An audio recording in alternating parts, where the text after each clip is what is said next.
So these occultists created this system so that they can get everybody worshiping it, everybody believing it as their religion.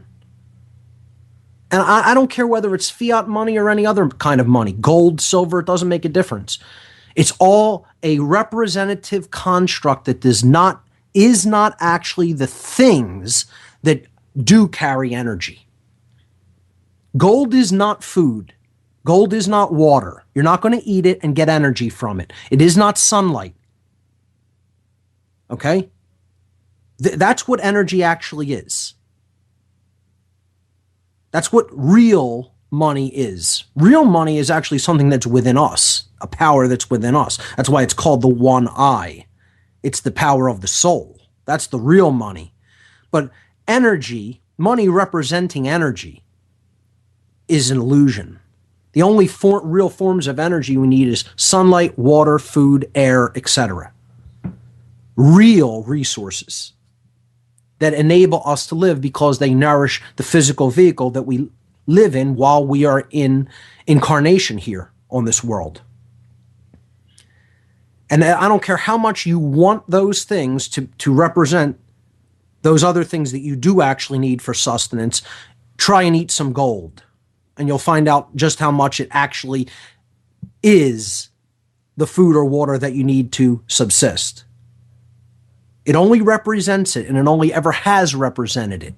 Once you get into that form of thinking that this is that, because it represents it, oh, I'm going to use it as a medium of exchange, and that will suddenly make it okay, and it'll never turn into a form of bondage, just as long as we all agree that that's the medium of exchange.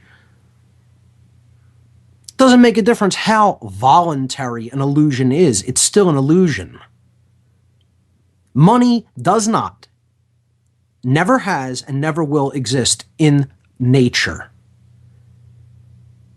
And by believing in that construct and accepting it as representations for those real life, physical, natural things, you're always going to go down a path of enslavement. Always, every time.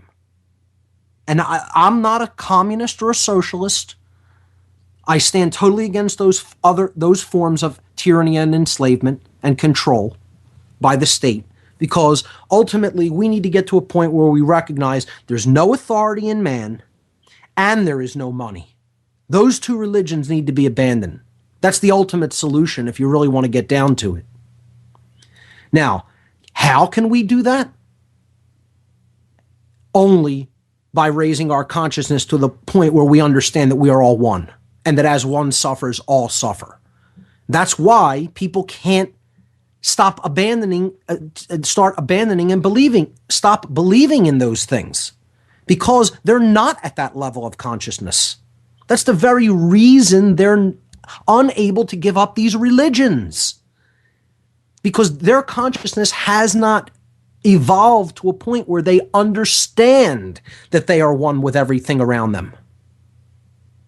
That's why they still stay attached to these constructs, that some people have authority over other people, that we need money to live.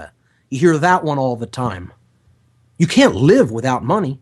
No, of course not, if you think that's your God, if you have no imagination, if the belief in this religion has destroyed your imagination to a point where it is impossible for you to even imagine that it's possible to live without this construct of the mind.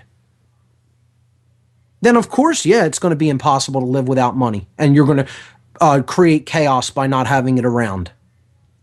When in fact, it's really the thing that's creating chaos in everybody's life and blocking everybody from self-fulfillment. And yet people still want it around and still think it's absolutely necessary.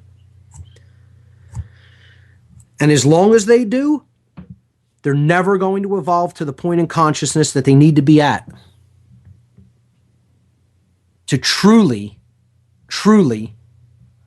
effect a solution. So let's talk about the word solution, because we're going to really talk about what one of the ultimate solutions to all of these problems are. Again, it's apophatic. It means you have to get rid of something. It means you have to abandon self-loathing. You have to abandon the things that you don't like about yourself by developing the willpower to improve upon those things. That's what development of self-love is. And that's one of the ultimate solutions